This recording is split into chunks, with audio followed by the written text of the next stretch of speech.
In the far reaches of the Velcaron Nebula, beyond the known pathways of interstellar travel, lay the ancient world of Ilones, a jewel in the cosmic void. Ilones was not remarkable for its landscapes or resources, but for its history. The planet was a melting pot of alien civilizations, a hub where traders, scholars, and warriors gathered from across the galaxy. At its heart stood the obsidian citadel of Deldis, an imposing structure that housed one of the most enigmatic relics in the universe, the armor of Vertha. The armor was no ordinary artifact. Forged by the Ascaris, an extinct race renowned for their mastery of science and metaphysical engineering, it was said to be more than a mere suit of metal. It was alive, a sentient creation that could think, adapt, and judge. The stories surrounding the armor were countless, passed down through generations, whispered in the halls of power, and sung by bards across star systems. According to legend, the armor was imbued with unparalleled power. It could enhance its wearer's physical and mental capabilities to superhuman levels, granting them speed, strength, and intelligence beyond measure. But such power came with a cost. The armor would only bond with a being it deemed worthy. Over the centuries, thousands had attempted to claim it. Warriors of renown, kings and queens, scholars and conquerors. Yet, all had been rejected. The rejection was swift and absolute. The moment an unworthy candidate touched the armor, it would awaken, glowing with a brilliant sapphire light. Its hum, soft at first, would rise to a crescendo, shaking the walls of the chamber. And then, as if disgusted, the light would fade, and the armor would return to its dormant state. The Ilonians guarded it with a mix of reverence and avarice. It was both a sacred artifact and a lucrative attraction. For the right price, anyone could enter the chamber and test their fate. The fees were exorbitant, but that did little to dissuade the hopeful and the desperate. A history of failure. The armorer's chamber became a stage for drama and despair. The walls, carved with intricate Ascarian runes, bore silent witness to countless failures. Some hopefuls entered with arrogance, their confidence shattered when the armor dismissed them. Others approached with humility, only to leave with their spirits crushed. The galaxy's most powerful species had tried their luck. The reptilian Kaeldar, known for their unmatched physical prowess, believed their strength would prove them worthy. They left in humiliation. The Zerniths, masters of psionics, were certain their superior intellect would resonate with the armor's sentience. They too were rejected. Even the ethereal Vaidari, beings of pure energy, had failed to bond with it. The rejections only added to the armor's legend. To be chosen by the armor of Vertha was to achieve the impossible, to transcend the boundaries of one's species and spirit. But as the centuries passed, hope dwindled. Some began to believe that the armor was broken or that its standards were unattainable. A fateful arrival. In the middle of an otherwise uneventful cycle, a ship descended into Deldis. It was not the grand vessel of a galactic empire, nor the sleek craft of a renowned explorer. Instead, it was a battered, utilitarian transport, patches of mismatched metal barely holding it together. From it emerged a lone figure, a human. Humans were a relatively minor species in the galaxy, known for their adaptability and tenacity, but rarely for their greatness. They were neither the strongest nor the smartest, neither the fastest nor the most advanced. Yet, in their ordinariness lay a resilience that often surprised those who underestimated them. The man's name was Jack Calder. A scavenger by trade, Jack was a wanderer, drifting from one star system to another in search of work, food, and the occasional treasure. His life was a tapestry of close calls and narrow escapes, a constant battle for survival. He had no home, no family, and no grand ambitions. He was, in every sense, a nobody. Jack had heard of the armor of Vertha during a drunken conversation on a distant space station. The tale had piqued his interest, not because he believed he could claim the armor, but because he found the challenge amusing. They say no one can wear it. The alien trader had slurred, his tentacles waving emphatically. Not the Kaeldar, not the Zerniths. Certainly not a human. Jack had laughed it off at the time, but the story lingered in his mind. It wasn't ambition or greed that brought him to Ilones. It was curiosity. Meeting the Guardians, Jack's arrival in Deldis caused little stir. He was just another hopeful among thousands who had come before. The Ilonian guards at the Citadel barely looked at him as he approached. They were tall, lizard-like beings with emerald scales and sharp, glinting eyes. "You're here for the armor?" one of them asked, his tone dripping with skepticism. Jack nodded. "Figured I'd give it a shot." The guard snorted, a sound halfway between a laugh and a growl. "Save your effort, human. You will just be another failure." Jack shrugged. "Maybe, but I've got nothing to lose."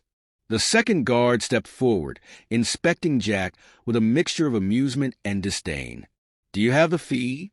Jack reached into his pack and produced a small container filled with glittering ore. It wasn't much, but it was rare, a mineral he had stumbled upon while scavenging an asteroid belt. The guards exchanged glances. One of them reached out, snatching the container and inspecting its contents. After a moment, he nodded. "You may enter, but don't expect any sympathy when the armor rejects you." Jack grinned. "Wouldn't dream of it." The chamber of the armor. The chamber was colder than Jack had expected. Its walls pulsed faintly with an otherworldly glow, the Ascarian runes etched into them shifting subtly as if alive. At the center of the room stood the armor of Vertha, encased in a crystalline pedestal. Jack approached cautiously. The armor was mesmerizing, its surface a blend of liquid and metal, shifting and shimmering like a living thing. Veins of sapphire light ran through it, pulsing rhythmically like a heartbeat. He hesitated. What was he doing here? He wasn't a warrior or a scholar. He wasn't seeking glory or power. He was just a scavenger, a survivor scraping by in a galaxy that often seemed indifferent to his existence. But something about the armor called to him. It wasn't a voice or a vision, just a feeling, a quiet pull in his chest. Taking a deep breath, Jack reached out. His fingers brushed the surface of the armor. The awakening, the change was immediate. The chamber erupted in light, the runes on the walls flaring to life. The armor began to hum, a deep, resonant sound that seemed to vibrate through Jack's entire body. He braced himself for rejection, for the light to fade and the hum to cease. But instead, the hum grew louder, the light brighter. The armor shifted, detaching itself from the pedestal piece by piece. The chest plate floated toward him, followed by the gauntlets, greaves, and helm. Jack stood frozen as the pieces encased him, adjusting to his form as though they had been waiting for him. When the last piece clicked into place, Jack felt a surge of energy unlike anything he had ever experienced. His mind flooded with images and emotions, memories of the Ascaris, their rise and fall, and the purpose of the armor. Jack Calder stood in the chamber of the armor, enveloped by the living relic. His senses were heightened, his thoughts clearer than ever before. The suit wasn't just a tool. It was a partner, a sentient entity that had fused with him on a level he couldn't fully comprehend. The flood of images and emotions that coursed through him told a story. He saw glimpses of the Ascaris, their towering cities of light, their crystalline ships gliding through the stars, their scholars and artisans working side by side to create wonders beyond imagination. He felt their hopes, their pride, and their desperation as their world faced annihilation. The Ascaris had built the armor of Vertha not as a weapon of conquest, but as a guardian of their legacy. It was designed to seek out and bond with a being who embodied their values: resilience, adaptability, and a sense of purpose beyond personal gain. Jack couldn't help but feel unworthy. He was no hero, no scholar or warrior. Yet the armor had chosen him, and that choice carried a weight he couldn't ignore. The hum of the armor faded to a soft vibration, as if it were waiting for him to act. Tentatively, Jack clenched his fists. The gauntlets responded instantly, amplifying his strength. He took a step forward, and the armor adjusted to his movements as though it were an extension of his own body. "All right," he muttered, his voice echoing slightly inside the helm. "Let's see what you can do."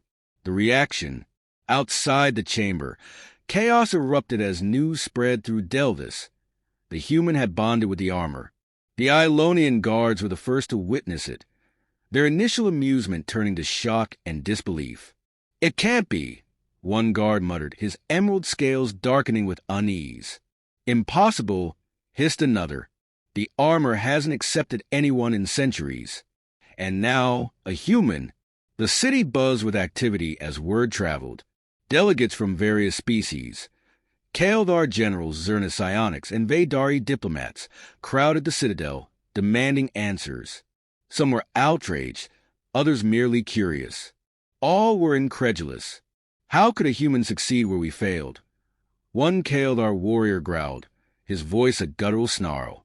"This is a trick," a Zerna delegate declared, her violet eyes narrowing. "The armor must be malfunctioning." The Ionian overseers struggled to maintain order. Inside the chamber, Jack remained oblivious to the commotion, a test of strength. When Jack emerged from the chamber, encased in the shimmering, living armor, the crowd fell silent. Thousands of eyes locked onto him, their expressions a mixture of awe, envy, and disbelief. Jack hesitated, feeling the weight of their stares. Hi," he offered, his voice amplified by the helm. The silence broke as a Kaeldar warrior stepped forward. Towering over Jack, with muscles rippling beneath scaled armor, the alien bared his fangs in a snarl. "You dare wear the armor," he growled. "You're unworthy." Jack raised his hands defensively. "Look, I didn't ask for this. It just happened." The Kaeldar wasn't interested in explanations. Drawing a massive blade, he pointed it at Jack. "Prove yourself human. Fight me." The crowd erupted in cheers and jeers, eager to see the human fail. Jack sighed. "Really? I just got this thing. Can't we?" The Kaeldar charged. The armor reacted faster than Jack's mind could process. His body moved on instinct, sidestepping the warrior's strike with ease. The gauntlet surged with energy as he countered, delivering a punch that sent the Kaeldar sprawling. The crowd gasped. Jack stared at his fist in shock. The blow hadn't felt like much, but the Kaeldar lay unconscious, his blade clattering to the ground. The silence was deafening. "Well," Jack said, his voice shaking slightly, "that was unexpected. The challenges multiply." Jack's victory only fueled the crowd's fervor. Dozens of challengers stepped forward, each eager to prove themselves superior to the human. The Zerna psionic stepped up next, her slender frame radiating an aura of otherworldly energy. "Your strength is impressive, but let's see how you handle this," she said, her voice echoing in Jack's mind. Jack felt a sudden pressure in his skull, a psychic assault that would have shattered a lesser mind. But the armor shielded him, its sapphire veins flaring with light as it countered the attack. The Zernita's expression shifted from smug confidence to alarm as her powers failed to penetrate his defenses. One by one, the challengers fell. The Vaydari diplomat, who transformed into a swirling vortex of energy, was absorbed and neutralized by the armor's adaptive systems. A mechanical warrior from the Mechanite Collective found his attacks deflected by an invisible barrier. Each victory solidified Jack's position as the chosen bearer of the armor, but it also made him a target. The armor speaks. As night fell over Delvis, Jack retreated to the citadel, seeking solace from the chaos. The armor pulsed gently, a reassuring presence that felt almost alive. "Why me?" Jack murmured, sitting alone in a quiet chamber. The armor responded, not with words but with feelings, a sense of understanding, of purpose. Images flooded his mind. The Ascaris facing their doom, their desperate hope that their creation would find someone worthy. He saw fragments of their lives, their struggles, and their belief that resilience and adaptability were the keys to survival. Jack understood. The armor hadn't chosen him for his strength or intelligence. It had chosen him because he was a survivor, someone who had endured countless hardships and found ways to adapt and persevere. "All right," he said softly. If this is what you need, I'll do my best. But I'm going to need some help. The armor pulsed in agreement, as if to say, you're not alone. A brewing storm. While Jack rested, forces beyond Ilones began to stir. The Maelvok, ancient enemies of the Ascaris, had been watching. The activation of the armor sent a signal across the galaxy, one they had been waiting for. On the edge of the Velcaron Nebula, a fleet of Maelvok ships emerged from the darkness. They were living machines, their sleek, organic forms pulsing with a malevolent energy. At their heart was their leader, a shadowy figure whose name struck fear into even the bravest warriors. "The armor has awakened," the leader hissed, its voice a chorus of whispers. "The time has come to finish what we started." The fleet began its journey toward Ilones, leaving a trail of destruction in its wake, preparing for war. Back on Ilones, Jack was unaware of the impending danger. He spent his time learning to control the armor, testing its capabilities under the guidance of Ilonian scholars. The armor revealed more of its secrets, its ability to enhance not just physical abilities, but also technological systems. Word of the Maelvok's approach reached the Citadel within days. Panic spread through the city as refugees from nearby systems arrived, bringing tales of devastation. The Ilonians scrambled to fortify their defenses, but it was clear they were outmatched. Jack stood at the heart of the Citadel, the armor gleaming in the light of Ilones' twin moons. He felt the weight of their gazes, the unspoken hope that he could save them. "I didn't sign up for this," he muttered. The armor pulsed, a wave of determination washing over him. "All right," Jack said, squaring his shoulders. "Let's get to work." The armor responded with a hum, its sapphire veins flaring brightly. Together, they would face the storm. The Maelvok fleet arrived like a storm, darkening the skies over Ilones. Their ships were grotesque, organic monstrosities that pulsed with a malevolent energy, their forms bristling with tendrils and spines. As they descended, the once bustling city of Deldis was plunged into chaos.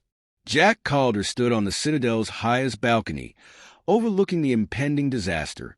The armor of Vertha vibrated with a faint hum, its sapphire veins glowing as though sensing the danger. Jack clenched his fists, the gauntlets responding with a surge of energy that coursed through his body. "This is bad," he muttered, watching as the first wave of Maelvok drones began their assault on the city. Beside him, an elder Ilonian scholar named Koreth, one of the few who had studied the Maelvok in depth, spoke gravely. "The Maelvok are relentless. They will not stop until they have claimed the armor or destroyed it." Jack turned to him, his voice tinged with frustration. "Why me? Why now? I didn't ask for this." Koreth placed a scaled hand on Jack's shoulder. "The armor chose you because it believes you can face what others cannot. You may not see it yet, but you are what this galaxy needs." Jack sighed, looking back at the chaos below. "Well, I guess there's no backing out now." Defending Deldis.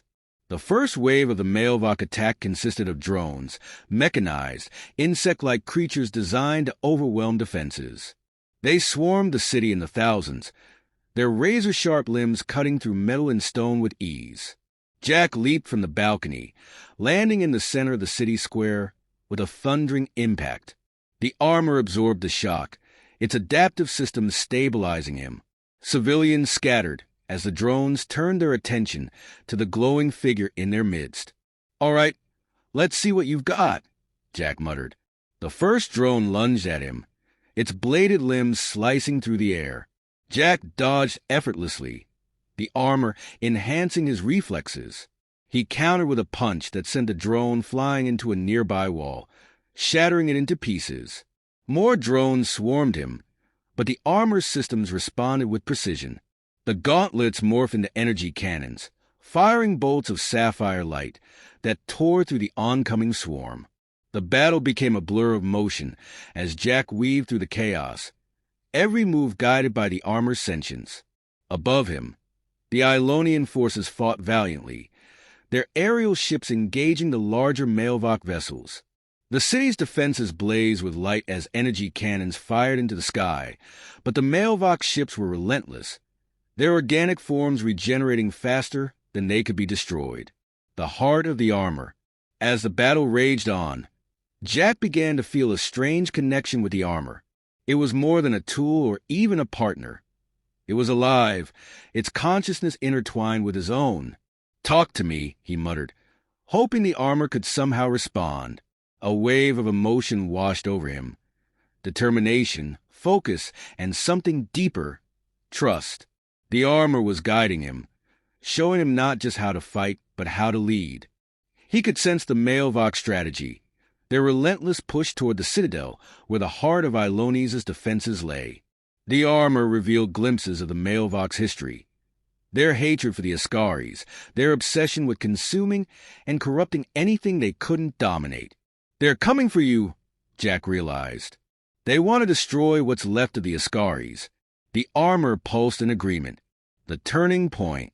Despite Jack's efforts, the Mailvox forces began to overwhelm the city.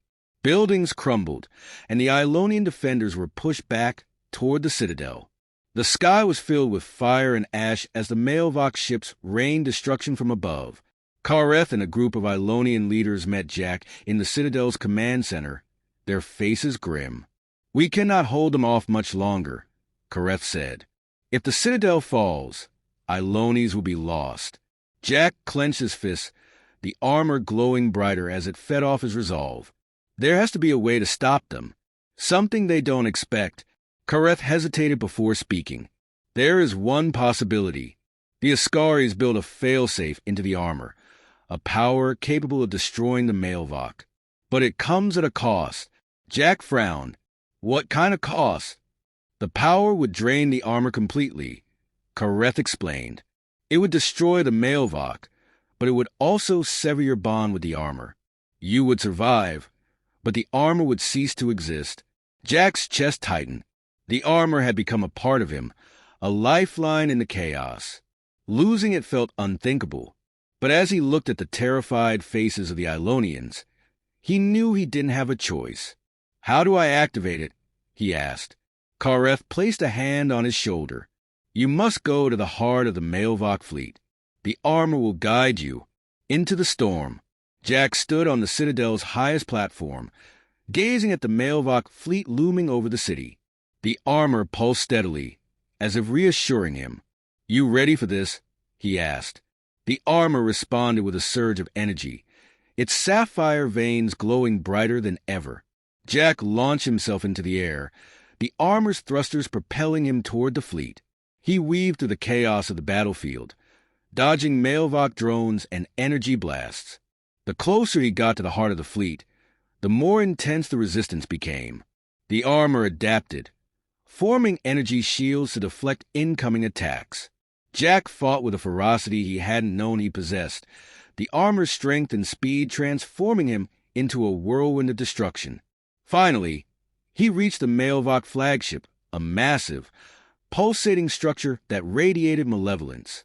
Landing on its surface, he felt the armor guiding him toward a weak point, a pulsating core at the center of the ship. The sacrifice. Jack tore his way through the flagship's defenses, the armor absorbing and deflecting every attack. As he reached the core, he felt a surge of emotion from the armor, determination, gratitude, and something that felt like farewell. "Wait," Jack said, his voice shaking. "Is this it? Are you sure about this?" The armor pulsed one last time, its light intensifying. Jack placed his hands on the core, feeling the energy build within the armor. The flagship began to shake, its organic walls writhing as the power surged. "Do it," Jack whispered. A blinding flash of light erupted from the armor, consuming the core. The energy spread like wildfire, tearing through the Mailvox fleet. One by one, the ships disintegrated, their grotesque forms reduced to ash. As the light faded, Jack collapsed, the armor falling silent. A new beginning. When Jack awoke, he was lying in the ruins of the Mailvox flagship. The armor was gone, its sapphire light extinguished. He felt ordinary, vulnerable, Kareth and a group of Ilonian rescuers found him and helped him to his feet. "You did it," Kareth said, his voice filled with awe. "The Maelvok are gone." Jack looked down at his hands, now bare and unremarkable. He felt a pang of loss, but also a sense of peace. The armor had fulfilled its purpose, and so had he. As he stood amidst the wreckage, the Ilonians and other survivors gathered around him, their expressions filled with gratitude. Jack smiled faintly. Guess I wasn't such a nobody after all. The galaxy would remember Jack Calder, the human who wore the armor of Vertha, not as a warrior or a conqueror, but as a survivor who rose to the occasion when it mattered most.